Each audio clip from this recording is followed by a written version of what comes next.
Okay, मान लीजिए आप इंडियन आर्मी में, इंडियन नेवी और इंडियन एयरफोर्स में आप स्पोर्ट्स में एंट्री नहीं ले रहे हो, बात ये अलग हो गया। स्पोर्ट्स में एंट्री लेना उसके लिए अलग से आता है, उसके लिए आपको स्टेट लेवल खेलना पड़ता है, नेशनल लेवल खेलना पड़ता है, तब जाके सर्टिफिकेट हो तो आप स्पोर्ट्स में भर्ती हो सकते हो। वो एक अलग करियर हो गया। बट इन केस ऑफ जो अग्निवीर भर्ती हो रहे हैं या फिर जो रेगुलर कैडर्स में सोल्जर्स भर्ती हो रहे हैं, उनका ये कमेंट्स था कि अगर हम स्पोर्ट्स करियर को आगे कैसे लेके जाते हैं, कैसे इंडियन आर्मी इसको कैरी करता है, इंडियन डिफेंस फोर्सेस इसको किस नज़र से देखते हैं, क्या प्रॉफिट है सर इसमें, आप बिल्कुल हमें क्लियर करें। Let I clear you with my experience. देखिए, क्या आपको गेम खेलना चाहिए, स्पोर्ट्स करना चाहिए, बहुत अच्छा चीज़ है, करना चाहिए, डेफिनेटली करना चाहिए, क्योंकि इंडियन आर्मी नेवी और एयरफोर्स में इतने आपको स्कोप है ना, इसमें बहुत सारे स्कोप है और बहुत सारे रिलैक्सेशन आपको दिया गया है। आफ्टर सर्विस आप ज्वाइन करने के बाद अगर आप कोई चीज़ में अच्छे हैं तो आप इसको कंटिन्यू रख सकते हैं। आपको ट्रायल्स के लिए यहाँ पर मौका मिलता है, both in training centre, both in regiment, आप कहीं भी है इस ट्रायल्स को आप दे सकते हैं। कोई भी चीज़ में, कोई भी गेम में आप दे सकते हैं, ठीक है। आप कोई भी गेम में कोई भी ट्रायल्स दे सकते हैं। अगर आप सिलेक्ट होते हैं फिर आप ट्रेनिंग सेंटर से फिर regiment level, brigade, core, D, फिर आप आर्मी हेडक्वार्टर लेवल, फिर सर्विस खेलते हैं, फिर ओलंपिक खेलते हैं, देश के लिए नेशनल खेलते हैं, तो बहुत सारे चीज़ें आप बढ़ते जाएंगे। तो इसके बीच में जो फ़ायदा होगा आपके लिए, आपकी सैलरी में तो हाइक होता जाएगा, उसके बाद आपकी जो रैंक्स है वो भी हाइक होता जाएगा, ठीक है।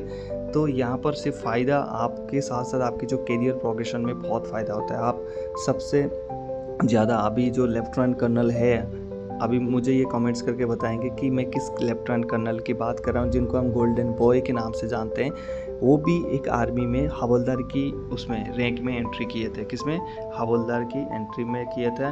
उसके बाद उन्होंने जेवलिंग थ्रो मतलब सीखने के बाद अच्छा चीज़ खेला, सर्विस खेला, फिर नेशनल खेला। खेलने के बाद उनको सूबेदारी बनाया, सूबेदार मेजर बनाया, फिर कैप्टन बनाना था, सीधा अभी लेफ्टिनेंट कर्नल उनको बना दिया। क्या? Lieutenant colonel. एक लेफ्टिनेंट कर्नल की सैलरी हर महीना 2.5 से 3 लाख और अदर फैसिलिटीज़ बहुत सारे होते हैं, ठीक है। तो स्पोर्ट्स आपको करना चाहिए। आप स्पोर्ट्स करते कैसे वहाँ पर जाके? देखिए, वहाँ पर जैसे आपकी ट्रायल्स होता है, बहुत सारे स्पोर्ट्स के आते हैं, तो आप जाके बोलेंगे कि सर मुझे एक स्पोर्ट्स करता हूँ मैं और मुझे इसके ट्रायल्स देना है, तो आपको 110% आपको मौका दिया जाता है वहाँ पर ट्रायल्स देने के लिए। किसी को भी मना नहीं किया जाता है कि आप नहीं दे सकते, और ऊपर से वो आपसे पूछते हैं कि आप देना चाहते हैं क्या, आइए और दीजिए, आप प्रैक्टिस करिए हमारे साथ।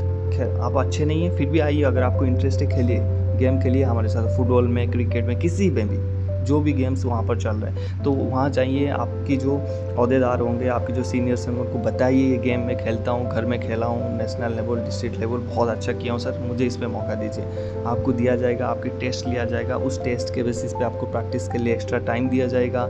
आपकी जो बाकी परेड होते हैं ना, जैसे आपको मतलब बाकी जनरल ड्यूटीज़ होते हैं, आपके काम होते हैं, वो सारे आपको एक्सक्यूज़ किया जाता है, माफ़ कर दिया जाता है, और आप सिर्फ आपको गेम पे फोकस करने के लिए मौका दिया जाता है। जैसे जैसे आप गेम अच्छे खेलते जाएंगे, प्रोग्रेस होता जाएगा, आपको सारी चीज़ें आपकी आउट कर दिया जाएगा। आपको स्पेशल राशन, आपकी जो कमांडिंग ऑफिसर्स होंगे स्पेशल राशन इशू करवाना शुरू कर देंगे रेजिमेंट्स में, और आपकी डाइटिंग के ऊपर ध्यान रहेगा, एकोमोडेशन के ऊपर, आपकी करियर प्रोग्रेस के ऊपर, प्रमोशन के ऊपर, हर एक चीज़ में ध्यान आ जाता है, क्योंकि आप देश के लिए, इस सेना के लिए गर्व की एक पात्र मतलब एक माध्यम बन जाता है, क्योंकि आपके नाम से इंडियन आर्मी को बहुत सारे लोग जानेंगे और इस इंडिया को बहुत सारे लोग जानेंगे, ठीक है। तो इस हिसाब से आपको मौका वहाँ पर ट्रायल्स दे सकते हैं। धीरे धीरे एक लेवल प्रोसेस है।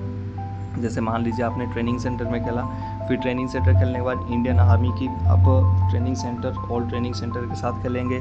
वहाँ से आपने बहुत अच्छा किया कोई गेम में, फिर आप ब्रिगेड लेवल पे खेलेंगे, फिर आप डीप लेवल पे खेलेंगे, फिर आप कोर लेवल पे खेलेंगे, फिर कमांड लेवल पे खेलेंगे।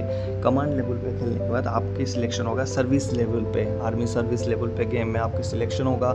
यहाँ तक अगर पहुँच जाते हो तो यहाँ पर आप जेसीओ रैंक में चले जाओगे, चाहे अग्निवीर में गए थे या फिर रेगुलर कैडर में, तो आपके रैंक जेसीओ तक चला जाएगा, यानी जूनियर कमीशन ऑफिसर। आपकी सैलरी 1 लाख से बढ़ जाएंगे, स्टार्स आपकी लग जाएंगे ऑटोमेटिकली, कोई कैडर करने की ज़रूरत नहीं है। फिर आप सर्विस खेलने के बाद आपने फिर जैसे आप ओलंपिक खेलते हो या पैरल कोई भी गेम्स, एशियन खेलते हो, जो भी खेलते हो, उस हिसाब से जो मेडल्स लाते हो, गोल्ड मेडल लाते हो, ब्रोंज लाते हो, सिल्वर लाते हो, तो उस हिसाब से आपकी यहाँ पर आपकी सुख सुविधाएं, फैसिलिटीज़, करियर प्रोग्रेस पे कर दिया जाता है। तो इसमें कोई भी पाबंद नहीं है कि आप अगर स्पोर्ट्स एंट्री नहीं कर रहे हो तो आप नहीं खेल सकते हो। बहुत सारे ऑप्शन है, आप जाके खेल सकते हो। आप ट्रेनिंग सेंटर से भी वॉलंटियरी कर सकते हो, या फिर आप रेजिमेंट में पोस्टिंग जाने से भी, कोई भी ट्रेड से, मैं बोल रहा हूँ कोई भी ट्रेड से, नर्सिंग हो या फिर टेक्निकल हो या फिर अग्निवीर हो, कोई भी ट्रेड से आप वॉलंटियर कर सकते हो, इसमें कोई भी डाउट नहीं है। अगर इसके अलावा कोई और चीज़ जानना है आप कमेंट करिए, मैं आपको डीपली कमेंट सेक्शन पे रिप्लाई कर दूंगा।